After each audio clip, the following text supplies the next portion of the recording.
తెలుగు వాళ్ళని ఎంట్రీ చేయని మన తెలుగు అన్న మనందరికీ తెలుసు ఉదయకృష్ణ అన్న. ఎందుకంటే ఆ అన్నని ఎందుకు పిలుస్తున్నా అంటే మాట్లాడినప్పుడు డైరెక్ట్ ఫస్ట్ టైం ఇదే నేను మిమ్మల్ని కలవడం యాక్చువల్లీ. సో చాలా విషయాలు తెలుసుకుందాము. నేను ఇంటర్వ్యూ తీసుకున్నప్పుడు జనరల్గా చాలామందితో తీసుకున్నప్పుడు అస్సలు నేను ఫంక్ అవ్వను, కానీ కొంచెం ఓవర్ ఎగ్జైట్ అవుతున్నాను అన్న నిజంగా. ఇది నా లోపల నేను చెప్తాను, మీకు అర్థమవుతుండదు ఇప్పటికే. I'm very happy. ఆల్రెడీ మనందరికి తెలుసు, మళ్ళీ ఇంటర్వ్యూ దాకా వచ్చాడు. అసలు ఎలా ప్రిపేర్ అయ్యాడు, ఏంటి, లాస్ట్ టైంకి ఇప్పటికి డిఫరెన్స్ ఏంటి, అవన్నీ కూడా మనం తెలుసుకుందాము. Hi, congratulations. Thank you Vinay. First of all నీకు కూడా నేను అప్రిషియేట్ చేయాలి నిన్ను కూడా, ఎందుకంటే తెలుగు కమ్యూనిటీలో కోచింగ్స్ గురించి, ప్రిపరేషన్ గురించి, పిల్లల కెరీర్ గురించి చాలా తక్కువ గైడెన్స్ అనేటువంటిది అవైలబుల్ ఉంది. సో నువ్వు దాన్ని రైట్ ఫ్రమ్ సాఫ్ట్వేర్ దగ్గర నుంచి తీసుకోవచ్చు, కానీ సివిల్ సర్వీసెస్ వరకు సో అన్నీ నువ్వు పిల్లలకి గైడ్ చేస్తూ కెరీర్ని ఒక ఎస్టాబ్లిష్ చేయడానికి నువ్వు గైడెన్స్ ఇవ్వటం అనేది చాలా అభినందనీయ విషయం. Thank you. Yeah, so yes, last టైంకి ఇప్పుడు అంటే ఇంటర్వ్యూ ప్రిపరేషన్, లాస్ట్ టైం మీరు ఇంటర్వ్యూ వరకు వచ్చారు, ఆల్రెడీ థర్డ్ టైం ఇంటర్వ్యూకి, ఏంటి డిఫరెన్స్? సో ఫస్ట్ టైం నేను రాసినప్పుడు మెయిన్స్ అన్ని పేపర్స్ కంప్లీట్ చేయలేకపోయా, 200 మార్క్స్కి పైగా వదిలేయటం జరిగింది. సెకండ్ టైం రాసినప్పుడు అన్నీ ఫిల్ చేశాను, కానీ కొంచెం ఇంకొద్దిగా నా బెటర్ పొటెన్షియల్ ఇంకా ఉందనిపించింది. అప్పుడు నా పొటెన్షియల్ తగ్గట్టు నేను ఇచ్చాను అనిపించాను. సో ఈసారి ఎఫర్ట్స్ పెట్టాను, నా ఫుల్లెస్ట్ పొటెన్షియల్ని ఇవ్వడం జరిగింది. ఇక్కడ కూడా కొన్ని 1-2 క్వశ్చన్స్ సబ్ స్టాండర్డ్గా రాయడం జరిగింది, కానీ బట్ ఈసారికి అప్పటికి చేంజ్ చేయడం ఏంటంటే ఈసారి ఎక్కువ నేను ఆప్షనల్ మీద ఎక్కువ ఎంఫసిస్ చేయడం జరిగింది. So this is my third interview. So ఈ థర్డ్ ఇంటర్వ్యూకి వచ్చిన దానికి అయితే అసలు ఇంటర్వ్యూ అంటే ఫియర్ అనేది పోయింది. It is very casual talk with senior officers అన్నట్టు అయిపోయింది. ఫస్ట్ ఇంటర్వ్యూ అప్పుడు కొద్దిగా నెర్వస్నెస్ ఉండేది. అప్పుడు 171 ఏమో స్కోర్ వచ్చాయి, సెకండ్ టైం 182 వచ్చాయి. ఈసారి ఇంకా ఐఎమ్ ఎక్స్పెక్టింగ్ 200+ రావాలి, 200+ రావాలి. So my God's grace. So ఈ చేంజెస్ అంటే కంటెంట్లో ఎక్కువ, అంటే ఎగ్జామ్ అప్రోచ్లో చేంజ్ ఏం చేయలేదు, కానీ కంటెంట్ని ఎన్రిచ్ చేశాను ఈసారి. And the confidence that I was carry, earlier rank రానప్పుడు ఉన్న కాన్ఫిడెన్స్, ఇప్పుడు ఉన్న కాన్ఫిడెన్స్ డిఫరెన్స్ అనేటువంటిది ఉంది. So these are the major changes ఈ అటెంప్ట్కి అయితే. జనరల్గా నేను ఒక 4-5 డేస్ నుంచి ఇక్కడ ఒక 30 మెంబర్స్ దాకా మీట్ అయ్యాను. ఐఐటిఎన్స్ అంటే మాకు ఎన్వైర్న్మెంట్ ఉంటుంది, మేము ర్యాంక్ క్రాక్ చేయగలుగుతామని ఒక క్యాండిడేట్ మాట్లాడారు. ఇది అంటే ఇప్పుడు చాలామంది ఈ మాట మనం ఐఐటిఎన్స్ అన్నప్పుడు ఆ వీడియోకి అప్లోడ్ చేసిన పిల్లలు అంటే ఇంకా నాన్న ఐఐటిఎన్స్ అందరూ వదిలేసేయాలా అని, దానికి మీరు ఏం చెప్తారు? అసలు యావరేజ్ స్టూడెంట్ కెన్ క్రాకా అసలు అది civil service? Yes. Average student with proper approach, guidance కావచ్చు, అప్రోచ్ కావచ్చు, ఎగ్జామ్ డిమాండ్ అర్థం చేసుకోవాలి. ఎగ్జామ్ డిమాండ్ అర్థం చేసుకొని ఎగ్జామ్ కావాల్సినటువంటి స్కిల్స్ ఉండాలి. స్కిల్స్. మూడోది ఏంటంటే what to read, what not to read అని తెలియాలి. ఈ మూడు ఎవరైతే చేయగలుగుతారో అది గవర్నమెంట్ స్కూలా, ఐఐటీనా, ఎన్ఐటీనా, లేకపోతే ఐఐఎమ్మా, అది ఇట్ ఫరకే పడదు. అందరూ క్రాక్ చేయొచ్చు నా ఉద్దేశంలో అయితే. చెప్తున్నా కదా, నేను నాది వీధిబడి స్కూలింగ్, తర్వాత జిల్లా పరిషత్ హై స్కూల్, గవర్నమెంట్ స్కూల్, తర్వాత గవర్నమెంట్ ఎయిడెడ్ స్కూలే కాలేజ్. సో మా జవహర్ భారతి డిగ్రీ కాలేజ్ కావాలి. సో అంతా బేసిక్ స్కూలింగ్. నేను పెద్ద అకాడమిక్స్లో కూడా నాకు ఎక్కువ స్కోర్ అనేటువంటిది లేదు. 10th 300 చేంజ్, ఇంటర్మీడియట్లో 800, గ్రాడ్యుయేషన్కి వస్తే 62%. సో ద బేసిక్ మీకు ఎగ్జామ్ అర్థం అవ్వాలి, డిమాండ్ తగిన స్కిల్ సెట్ ఉండాలి. మీకు చదవటం, రాయటం, విత్ ఇన్ టైం లిమిట్లో రాయగలగాలి. సో ఒక కాన్సెప్ట్ని అనలిటికల్గా అనలైజ్ చేయగలగాలి. సో ఇంకొకటి ఏంటంటే కన్సిస్టెన్సీ, ప్రాపర్ గైడెన్స్. కొన్ని పిచ్చి బుక్స్ అన్నీ చదివేస్తాం, 10 బుక్లు చదివేస్తాం. నేను earlier I was like that. So ఎక్కువ బుక్స్ చదవకుండా లిమిటెడ్ బుక్స్ని రిపీటెడ్ టైమ్స్ చదువుకుంటూ ప్రాపర్ గైడెన్స్, కంటిన్యూస్ ఎవాల్యుయేషన్ చేసుకుంటూ ఉంటే, ఈ 3 స్కిల్ ఉంటే అది మీరు ఐఐటి అవ్వాల్సిన అవసరం లేదు. మీరు ఈ యావరేజ్ బడి నుంచి అయినా క్రాక్ చేయొచ్చు. ఒక మాట అంటున్నాను, తప్పుగా అనుకోవద్దు, కానీ అందరూ ఉదయకృష్ణారెడ్డి కాలేరు కదా. ఇప్పుడు మీరు డిగ్రీ ఉన్నప్పుడే పేరెంట్స్ లేకపోయినప్పటికీ, అంటే మన ఊర్లలో ఎట్లుంటుంది, నేను కందుకూరు నుంచే, సో మన ఊర్లలో ఎట్లుంటుంది, కానిస్టేబుల్ అంటేనే ఒక పీక్స్. కానిస్టేబుల్ ఇటు చూసి మనం నేనైతే వెనక్కి తిరిగి చూసాను, అట్లాంటి పరిస్థితి నేను నా ఫ్రెండ్స్ అందరూ. కానీ అందరూ ఉదయకృష్ణారెడ్డి కాలేరు కదా. సో దాని గురించి మీ కమెంట్ ఏంటి? అందరూ ఉదయకృష్ణారెడ్డి కాకపోవచ్చు, బట్ ప్రయత్నిస్తే ఉదయకృష్ణారెడ్డి కంటే కూడా మించిన వాళ్ళు కూడా అవ్వచ్చు. సో నా ఉద్దేశంలో అది మన డెసిషన్ని, మన కోర్స్ ఆఫ్ లైఫ్ని డిసైడ్ చేసింది అంటే మనం కష్టపడే స్వభావం ఒకటి ఉండాలి, కరేజ్, ధైర్యంతో ఒక డెసిషన్ని తెగింపుగా తీసుకొని ఉండాలి. దాన్ని కరేజ్ అంటే ఏంటంటే ఊరికి ఒక డెసిషన్ తీసుకొని వచ్చేయడం కాదు, ఆ డెసిషన్ కోసం కంటిన్యూస్ ఎఫర్ట్స్ పెట్టాలి. చూసారు, ఫెయిల్యూర్ వచ్చినా సక్సెస్ వచ్చినా మనం అనుకున్న టార్గెట్ రీచ్ అయ్యే వరకు కంటిన్యూస్గా పర్సిస్టెంట్ ఎఫర్ట్స్ పెట్టాలి. అలా పెట్టడమే కరేజ్ ఎక్కువ. నాకు వరుసగా 3 ఫెయిల్యూర్స్ వచ్చాయి, మళ్ళీ బౌన్స్ బ్యాక్ అయ్యి వచ్చాయి. అది ఆ కరేజ్ అనేటువంటిది. రెండోది ఏంటంటే డెసిషన్ మేకింగ్. ఇంకొకటి ఏంటంటే మనకి ఫ్యామిలీ కానీ ఫ్రెండ్స్ కానీ, నాకు ఫ్యామిలీ అండ్ మా పేరెంట్స్ లేకపోయినా మా తమ్ముడు కానీ, ప్రణయ్ కృష్ణ రెడ్డి, మా నాయనమ్మ, మా మావయ్య వాళ్ళు, మా మా ఫ్రెండ్ శివకుమార్ సార్ అని ఉన్నారు ఎస్ఐ, అదేవిధంగా సునీలు, సో తిరుపతిరావు అన్న ఐఆర్ఎస్, సో అన్న has been great support. So ఇలా శరత్ సార్ అందరు నాకు చాలా గ్రేట్ సపోర్ట్గా ఉన్నారు. సో ఒకటి, మనము డెసిషన్ తీసుకోవాలి, దాన్ని కరేజ్గా ఎగ్జిక్యూట్ చేయాలి, ఆటోమేటిక్గా సపోర్ట్ వచ్చేస్తుంది. మీకు అర్థమైందా? So automatic support in some or other way. నేను కూడా ఒక ఇద్దరికి ఆల్రెడీ ఇప్పుడు స్పాన్సర్ చేసి చదివిపిస్తున్నాను. సో ఖచ్చితంగా వాళ్ళు కూడా ర్యాంకులు కొడతారు. అంటే నేను ఒక మాట అడుగుదాం అనుకుంటున్నా, ర్యాంక్ వచ్చిన తర్వాత కూడా, అంటే ఇది కరెక్టా కాదని మీరే చెప్పాలి. ఇప్పటికి కూడా కొన్ని మీరు సర్వైవల్ కష్టంగానే అవుతున్నారు అనేది, అంటే చాలామంది ర్యాంక్ వచ్చేసింది లైఫ్ అంటే జనరల్గా ఒపీనియన్, ర్యాంక్ వచ్చిన తర్వాత కూడా ఇంకా మీరు సర్వైవల్ కూడా, అంటే ఇంకా మనం మాట్లాడితే రూమ్కి ఫుడ్కి కూడా ఇబ్బంది పడుతున్నారు, ఇది నిజమా? ఉన్నాయి, అవి ఎవరికైనా కామనే ఉంటాయి. అవి ఏంటంటే మనకి ర్యాంక్ రాగానే మనకి వెంటనే శాలరీ ఇవ్వరు. సో మనం వెళ్ళి సర్వీస్ జాయిన్ అవ్వటం అనేటువంటిది, మళ్ళీ అటెంప్ట్ కోసం లీవ్ తీసుకోవడం అనేటువంటి, ఇవన్నీ still I'm taking help from మా ఫ్రెండ్స్ అయితే, మా మామయ్య వాళ్ళు అయితే వాళ్ళ దగ్గర నుంచి తీసుకుంటున్నా. అండ్ నేను కూడా పార్ట్ టైమ్గా చిన్న ఎవాల్యుయేషన్, ఇటువంటి మెంటరింగ్ అట్లాంటివి చేస్తూ ఉన్నా. సో అది వెరీ కామన్. సో ఇవన్నీ ఏంటంటే ఫైనాన్షియల్ థింగ్స్ ఆర్ టెంపరీ. ఆ టెంపరీ థింగ్స్ కోసంగా మనం ఆగకూడదు అంటాను. ఇప్పుడు కానిస్టేబుల్ జాబ్ వచ్చింది, నా టార్గెట్ ఏంటి సివిల్ సర్వీస్. సో నేను ఆలోచించా, ఫైనాన్షియల్గా ఇబ్బంది పడతాను, అయిపోయిందని తెగింపుతోటి తీసుకున్నాను డెసిషన్. తర్వాత మెటీరియల్ని మనకి సపోర్ట్ని యూనివర్స్ ఇస్తుంది మనకి, ఫ్రెండ్స్ రూపంలో కావచ్చు, వెల్ విషెస్ రూపంలో కావచ్చు, లేకుంటే ఏదైనా గవర్నమెంట్ స్కాలర్షిప్స్ రూపంలో కావచ్చు, గవర్నమెంట్ స్కీమ్స్ కావచ్చు, సో మెనీ థింగ్స్. సో అది కామన్, ఆ ఫైనాన్షియల్ బర్డన్స్ అనేవి ఎవరికైనా. సో బిలో మిడిల్ క్లాస్ వాళ్ళు ఖచ్చితంగా ఉంటాయి. సో ఇప్పుడు చూసుకుంటున్నారు నా గురించి. అంటే మాట్లాడాలంటే కొంచెం ఇన్ఫర్మేషన్ తెలుసుకోవాలి కదా. అండ్ ఇంకోటి ఏంటి అంటే ఇది నేను పబ్లిక్లో మీరు ఉన్నారని కాదు, కానీ మీ స్టోరీ మొత్తం నేను చాలా రీసెర్చ్ చేశాను. ఎక్కడ మీరు డిగ్రీ మొదలుపెట్టారు, ఎక్కడ కానిస్టేబుల్, తర్వాత అక్కడి నుంచి మీరు మళ్ళీ రిజైన్ చేసి మళ్ళీ మీ నాయనమ్మ గారికి చెప్పకుండా జాబ్ ఉందని చెప్పి మేనేజ్ చేసుకుంటూ తినక ఇవన్నీ కొంతవరకు రీసెర్చ్ చేశాను. నాకు గూజ్ బంప్స్ వచ్చాయి, అది నేను వీడియోలో కూడా చెప్పాను యాక్చువల్లీ. అయితే ఇప్పుడు ఇంటర్వ్యూ క్వశ్చన్స్ చూసుకుంటే ఎలాంటి ఇంటర్వ్యూ క్వశ్చన్స్ ఇప్పుడు అడిగారు?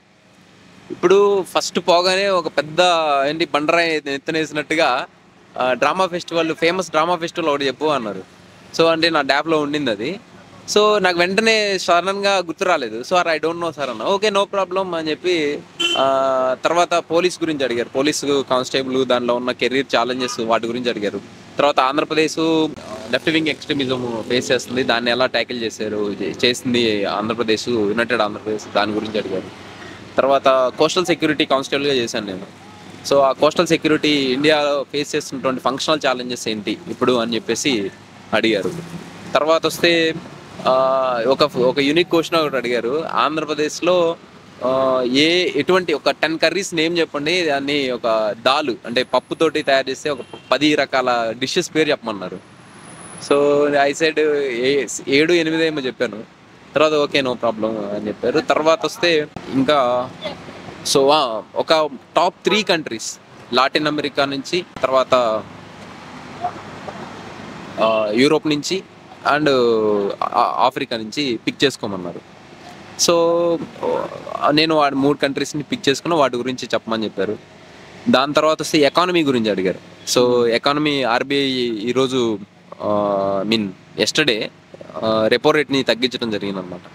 సో ఆ రెపో రేట్ తగ్గించడం వల్ల ఏమవుతుంది, తర్వాత PFMS public finance management system, దాని గురించి క్వశ్చన్స్ అడగటం జరిగింది. దాని తర్వాత వచ్చినట్లయితే నాగార్జునుడు గురించి అడగటం జరిగింది. సో గౌతమ బుద్ధ బుద్ధిజంకి నాగార్జునకి ఉన్నటువంటి రిలేషన్ ఏంటి అనేటువంటి.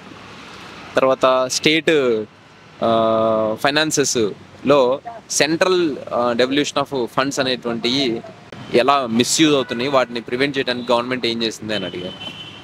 సో తర్వాత బడ్జెట్ అవుట్లే గురించి అడిగారు. బడ్జెట్ అవుట్లేలో సోషల్ సెక్టార్ స్కీమ్స్కి బడ్జెట్ అవుట్లే ఎంత ఇచ్చారు అనేటువంటిది అడగటం జరిగింది.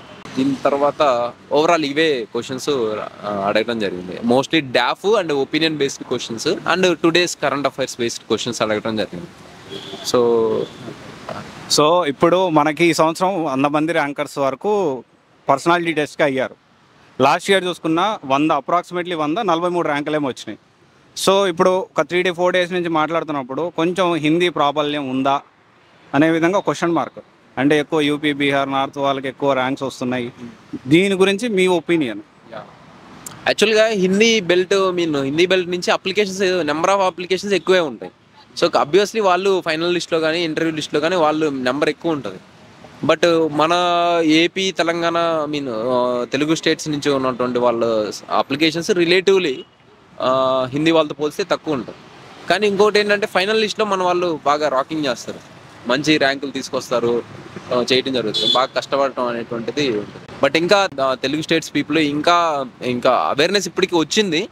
బట్ ఏంటంటే వాళ్ళకి అప్రోచ్ ప్రాపర్గా తెలియట్లా, ఏం చదవాలి, ఎలా చదవాలి, ప్లస్ కోచింగ్ అనేటువంటిది దానికి సంబంధించి ఎలా యూటిలైజ్ చేసుకోవాలి, లేకపోతే ఆ కోచింగ్ లేకుండా చదవాలంటే ఎలా చేయాలి.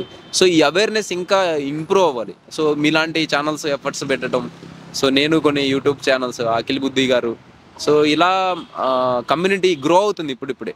ఇప్పుడు అంతకుముందు మనం చూసినట్లయితే మేము ప్రిపరేషన్ స్టార్ట్ చేసినప్పుడు ఏ మెంటర్షిప్ అయినా ఏ వీడియో అయినా లేకుంటే ఏ యూట్యూబ్ టెలిగ్రామ్ ఛానల్స్ అయినా అన్నీ హిందీ వాళ్ళే ఉండేవి.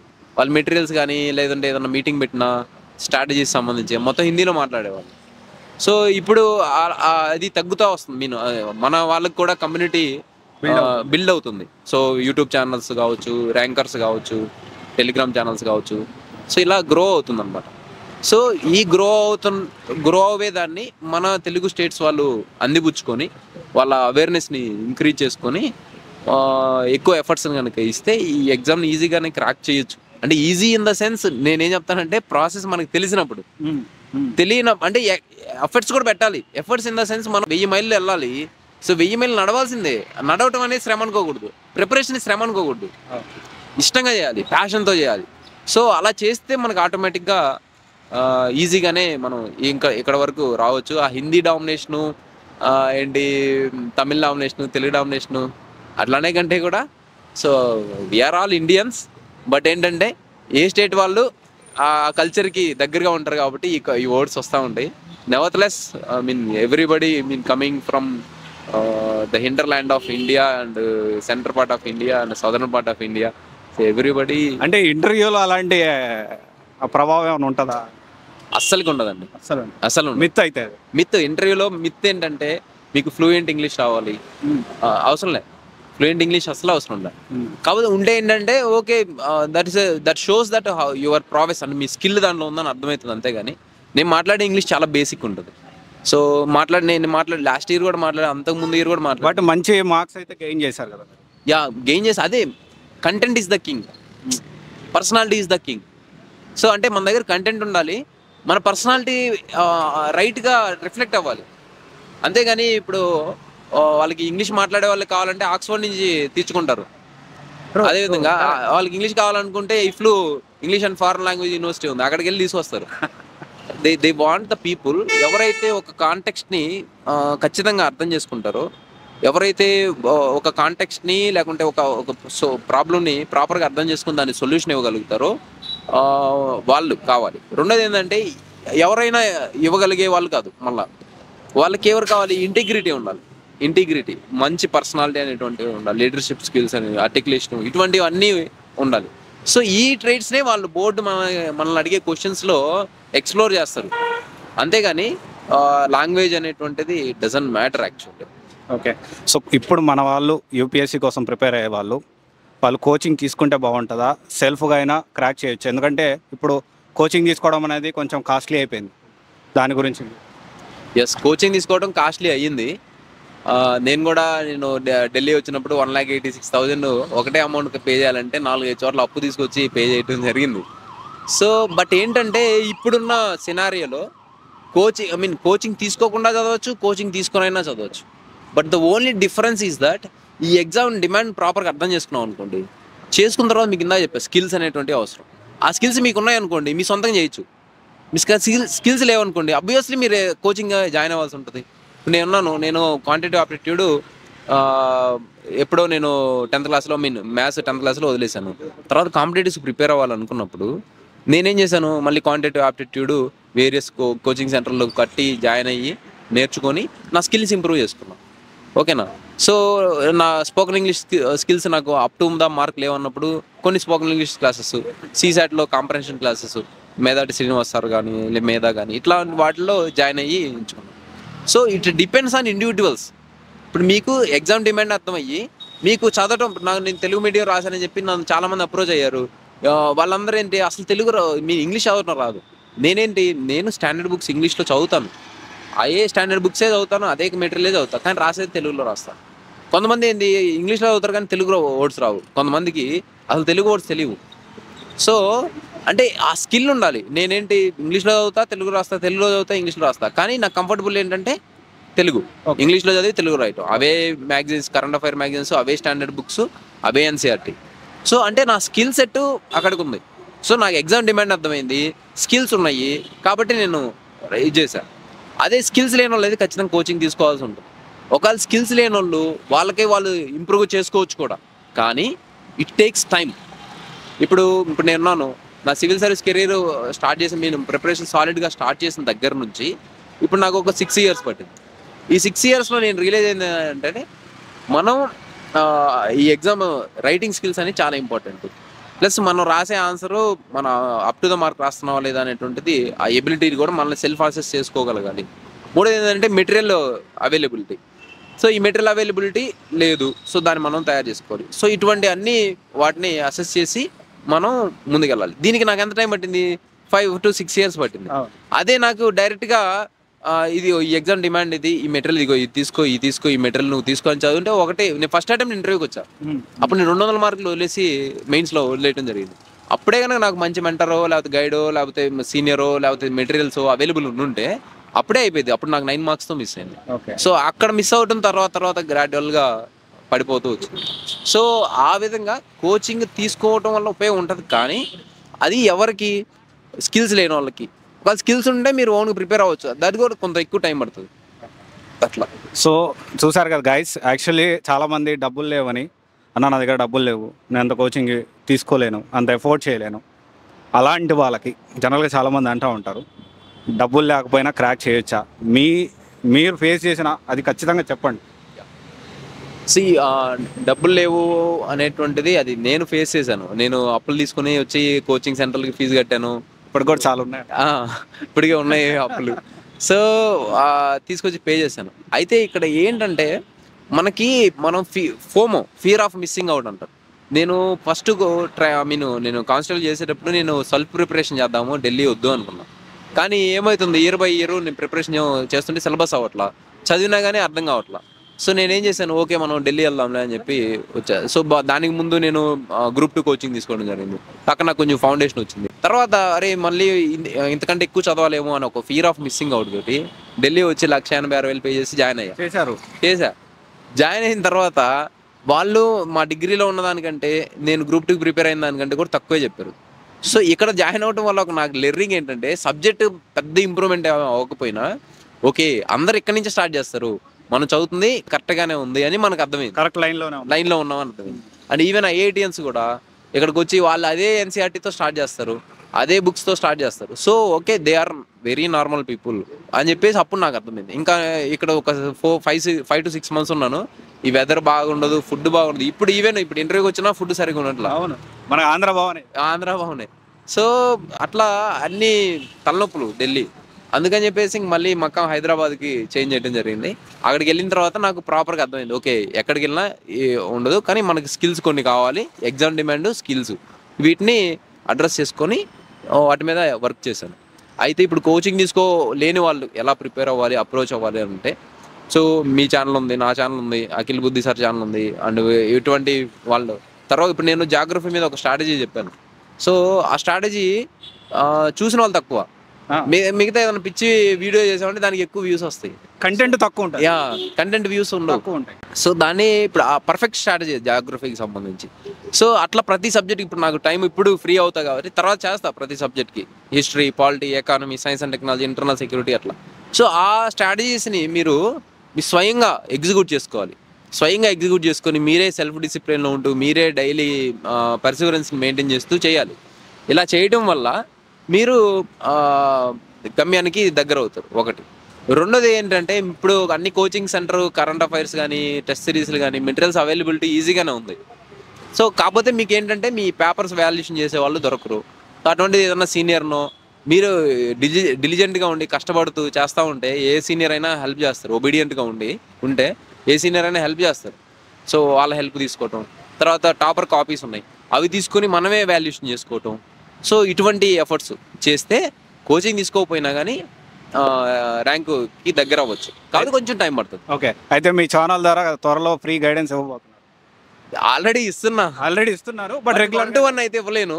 బట్ రెగ్యులర్గా కదా, అంటే ఇప్పుడు మన కొన్ని వీడియోస్ నేను కూడా చూశాను. అలాంటి ఈ స్ట్రాటజీ సబ్జెక్ట్ వైజ్ స్ట్రాటజీ అయితే నేను ప్రాపర్గా చేస్తాను. ఆల్రెడీ జాగ్రఫీ చేశాను, తర్వాత హిస్టరీ, పాలిటీ, ఎకానమీ సబ్జెక్ట్స్ చేస్తా. రైట్ అప్రోచ్, ఆ పర్ఫెక్ట్ స్ట్రాటజీ, ఫుల్ స్ట్రాటజీ, దాన్ని ఫాలో అయితే సరిపోతుంది. కానీ ఇప్పుడు అది ఫాలో అయ్యే క్రమంలో ఏమవుతుందంటే మనకి సెల్ఫ్ డౌట్ అరైజ్ అవుతుంది. అరే మనం ఇది చదువుతుంది కరెక్ట్ అయినా ఏంది, కొన్నిసార్లు డిఫికల్ట్ అవుతుంది, కొన్నిసార్లు గుర్తుండదు. సో ఇలాంటి ఫ్యాక్టర్స్ అన్నీ మనకి వచ్చి అవన్నీ వాటిని అధిగమించాలి మనం. అది దానికి ఒక పీర్ గ్రూప్, ఒక ముగ్గురిని కలిపి ఒక మంచి గ్రూప్ చేసుకోండి, సీనియర్స్తో మాట్లాడండి, ర్యాంక్ వచ్చిన వాళ్ళతో మాట్లాడండి. సో ఇటువంటివి చేస్తే నా ఇచ్చిన guidance videos more than enough. Okay. So అయితే ఇప్పుడు తెలుగు కమ్యూనిటీకి, అంటే మీరు ఇప్పుడు ఆల్రెడీ చెప్పిన మాటలో నాకు అర్థమైంది ఏంటంటే కమింగ్ డేస్లో అంతా కూడా ఛానల్ ద్వారా మీరు సాధ్యమైనంత వరకు దాన్ని చూసుకొని ప్రాపర్ ఆ ప్లానింగ్తో ఉండేలా చేస్తున్నారు. తెలుగు కమ్యూనిటీకి మీరు ఏం కాంట్రిబ్యూట్ చేయబోతున్నారు కమింగ్ డేస్లో? మీరు చాలా ప్రాబ్లమ్స్ ఫేస్ చేశారు కాబట్టి. ఎస్, ఫస్ట్ ఏంటంటే fear of missing out, FOMO ఉంటుంది. అంటే అది ఇది చేయాలా, ఏ బుక్ చదవాలా, ఆ బుక్ చదవాలా, ఈ బుక్ చదవాలా, మనం చదువుతుంటే కరెక్ట్గా ఉన్నాం లేదా అనేది ఉంటుంది. సో దానికి ఏంటంటే ఆల్రెడీ ర్యాంకు సాధించిన వాళ్ళు చెప్తే దానికి వాళ్ళు ఆ జర్నీలో అన్నీ చూసుంటారు కాబట్టి సో పిల్లలకి కాన్ఫిడెన్స్ వస్తుంది. అందుకనే నేను బుక్ లిస్ట్ ఏంటిది, అప్రోచ్ ఏంటి, తర్వాత ఈ అప్రోచ్ మనం ఫాలో అయ్యే క్రమంలో మనకు వచ్చే డౌట్స్ ఏంటి, ఆ డౌట్స్ని ఎలా ఓవర్కమ్ చేయాలి, ఈ ఫ్రేమ్ వర్క్ తోటి ఆల్రెడీ ఒక జాగ్రఫీ వీడియో చేశాను కదా. తర్వాత history, polity, economy, science and technology, internal security, social issues, ethics అన్నీ చేస్తాం. ఒకటి గైడెన్స్. రెండోది ఏంటంటే పీరియాడికల్గా, అది వీక్లీ వన్సా లేకపోతే మంత్లీ వన్సా 15 daysకి ఒకసారి అనేది ఒక లైవ్ సెషన్స్ అనేటువంటివి కండక్ట్ చేస్తారు. సో దట్ కమ్యూనిటీ మనతోటి ఇంటరాక్ట్ అవ్వడానికి బాగుంటుంది. మూడోది ఏంటంటే ఎక్కడన్నా వెన్యూస్ ఉంటే వాటిల్లో డైరెక్ట్ ఇంటరాక్షన్ సెషన్స్ అనేటువంటి ఇప్పుడు ఈ మధ్య కొన్ని ఇన్స్టిట్యూషన్స్ పిలుస్తూ ఉంటారు, గెస్ట్ లెక్చర్ లేకపోతే 1-to-1 నేను ఇంటరాక్షన్స్కి వాటి కోసం. అలా ఉన్నప్పుడు వాటిని నేను డైరెక్ట్గా ఉండి చేస్తాను. దాని తర్వాత అయితే ఇంటర్వ్యూ వరకు రీచ్ అయిన వాళ్ళు అయితే so I have the very good understanding about interview. So వాళ్ళకైతే నేను 1-to-1 టైం కేటాయించి వాళ్ళని షేప్ చేస్తాను. ఎందుకంటే ఫైనల్ ల్యాగ్ చాలా ఇంపార్టెంట్ అనమాట. సో వీటి వరకు అయితే నేను తెలుగు కమ్యూనిటీకి కాంట్రిబ్యూట్ చేస్తాను నా వైపు నుంచి.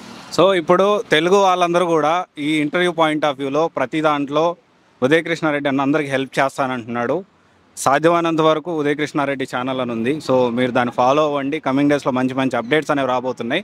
అండ్ ఇప్పుడున్న ఇంకొక క్వశ్చన్ అన్న, యూపీఎస్సీతో పాటు గ్రూప్ 1 గ్రూప్ 2 ప్రిపేర్ అవ్వచ్చా? అసలు కరెక్టేనా అది? యూపీఎస్సీతో పాటు గ్రూప్ 1 గ్రూప్ 2 ప్రిపేర్ అవ్వచ్చు, కానీ there is a key. Okay, ఎలా అంటే ఫస్ట్ మనం యూపీఎస్సీ ప్రిపేర్ అవ్వాలి అనుకున్నప్పుడు డెడికేటెడ్గా 1 or 2 ఐటమ్స్ మాత్రం ఖచ్చితంగా యూపీఎస్సీకి సోలోలీ డెడికేటెడ్గా ఇవ్వండి. అదర్ డీవియేషన్స్ వద్దు. ఒకటి. రెండోది ఏంటంటే ఈ సివిల్స్ అప్రోచ్కి అండ్ గ్రూప్ 1 గ్రూప్ 2 అప్రోచ్కి డిఫరెన్స్ ఉంది. కంటెంట్ ఒకటే, కానీ exam approach mean exam question demand ఆ డిమాండ్ వేరే. ఒకటి. ఓకే. రెండోది ఏంటంటే ఈ 2 ఆస్పెక్ట్స్. అయితే ఈ 2 ఆస్పెక్ట్స్లో ఒకటి ఫస్ట్ 2 years మీరు సివిల్స్ ప్రిపేర్ అవ్వాల్సిన 2 years ఓన్లీ డెడికేటెడ్లీ సివిల్స్కే ఇవ్వాలి. ఇస్తే మీకేంటంటే ఫౌండేషన్గా సబ్జెక్ట్ అనేటువంటిది బాగా ఉంటుంది. ప్లస్ ఎగ్జామ్ సివిల్ సర్వీసెస్ ప్రాపర్గా ప్రిపేర్ అయినప్పుడు ఒకటే అటెంప్ట్లో క్లియర్ చేసేదానికి ఎక్కువ అవకాశం అనేటువంటిది ఉంటుంది. రెండోది గ్రూప్ 1 గ్రూప్ 2 అనేటువంటిది ప్రిపేర్ అవ్వాల్సినప్పుడు అక్కడ ఎక్కువ ఫ్యాక్ట్ ఓరియంటెడ్ ప్రిపేర్ అవ్వాల్సి ఉంటుంది. Fact oriented. ఇక్కడ సివిల్ సర్వీసెస్లో అనలిటికల్ ఓరియంటెడ్ ప్రిపేర్ అవ్వాల్సి ఉంటుంది. Analytical oriented. సో ఈ అనలిటికల్ ఓరియంటెడ్ మైండ్ సెట్ తోటి ఫ్యాక్చువల్ని దాన్ని అప్రోచ్ అవ్వలేదు. ఈ ఫ్యాక్ట్స్ ఏంటి, ఎక్కువ ఫ్యాక్ట్స్ రాస్తే మనకి ఎక్కువ స్కోర్ వస్తుంది. ఓకేనా? సో ఆ ఫ్యాక్ట్స్ అనేటువంటి ఇప్పుడు నేను 23 మెయిన్స్ రాసా గ్రూప్ 1, కానీ నాకు అప్పుడు రాలా. కానీ 23 సివిల్స్ రాస్తే వచ్చింది. ఓకే. సో మనకి షిఫ్ట్ అనేటువంటిది ఇంపార్టెంట్. అక్కడ ఎక్కువ చదవాల్సి ఉంటుంది. ఇన్ఫర్మేషన్ గుర్తుపెట్టుకోవాలి, రీప్రొడ్యూస్ చేయాలి. ఎక్కడో కొద్దిగా ఎక్కువ చదవాల్సి ఉంటుంది, కానీ దీన్ని ఎక్కువ అనలిటికల్గా చదవాల్సి ఉంటుంది. సో ఎవరైతే న్యూ బిగినర్స్ ఉంటారో వాళ్ళు సివిల్స్ ప్రిపరేషన్ స్టార్ట్ చేసినప్పుడే గ్రూప్ 1 గ్రూప్ 2 స్టార్ట్ చేయదు. సివిల్స్ బాగా తరోగా చదువుకోండి. కానీ ఎగ్జామ్స్ నోటిఫికేషన్ వచ్చినాయి అనుకోండి, ఈ సివిల్స్ నాలెడ్జ్తోనే పోయి రాయండి గ్రూప్ 1 ఆర్ గ్రూప్ 2 ఎగ్జామ్. అది రాసిన తర్వాత మీకు కొంత అండర్స్టాండింగ్ అనేటువంటిది వస్తుంది. సో ఖచ్చితంగా మీరు డెడికేట్గా ప్రిపేర్ అయితే సివిల్స్లో 1 or 2 అటెంప్ట్లో క్లియర్ అయిపోతుంది. 1 or 2 అటెంప్ట్స్ మోర్ దాన్ అలా. ఒకవేళ మీరు అది ఇంకా మీకు ఈ ఎగ్జామ్ డిమాండ్ అర్థం కావట్లేదు, స్కిల్స్ ఇంప్రూవ్ అవ్వట్లేదు, అన్నీ జరగట్లేదు, అప్పుడు మీరు ఏం చేయాలంటే ఈ గ్రూప్ 2 అనేటువంటి దాన్ని, గ్రూప్ 1 అనేటువంటి కొద్దిగా మీ ఓరియంటేషన్ చేంజ్ చేసుకొని చేయాల్సి ఉంటుంది. ఇది ఎవరికి, కెరీర్ స్టార్టింగ్లో ఉన్న వాళ్ళకి.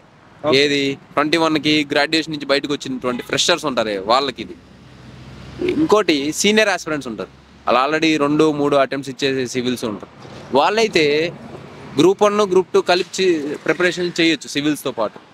కానీ కొద్దిగా ఎక్కువ లిటిల్ ఎఫర్ట్స్ పెట్టాల్సి ఉంటుంది. బ్రెయిన్ ఫాగ్ అయిపోతుంది ఆ ఫ్యాక్ట్స్ అన్ని గ్రూప్ 2కి గ్రూప్ 1ని గుర్తుపెట్టుకోవాలనుకుంటే. సో వాటిని కొద్దిగా ఎక్కువ ఎక్స్ట్రా ఎఫర్ట్స్ పెట్టి చేయాల్సి ఉంటుంది. Thank you so much. ఇప్పటికే చాలా ఇబ్బంది పెట్టాను. అండ్ థ్యాంక్ యూ, చాలా ఓపిక్గా సమాధానాలు చెప్పారు. సో గైస్, ఈ వీడియో రిలీజ్ అయ్యేటప్పటికి నాకు తెలిసి ర్యాంక్స్ వచ్చి ఉండొచ్చు. So anyway, congratulations. ఈసారి ఖచ్చితంగా మీరు ఐపీఎస్ లేకపోతే ఐఏఎస్, నాకు తెలిసి మీకు ఐపీఎస్ అంటే చాలా ఇష్టం అనుకుంటున్నాను, వస్తే బాగుండని హార్ట్ఫుల్ కోరుకుంటున్నాను. Thank you.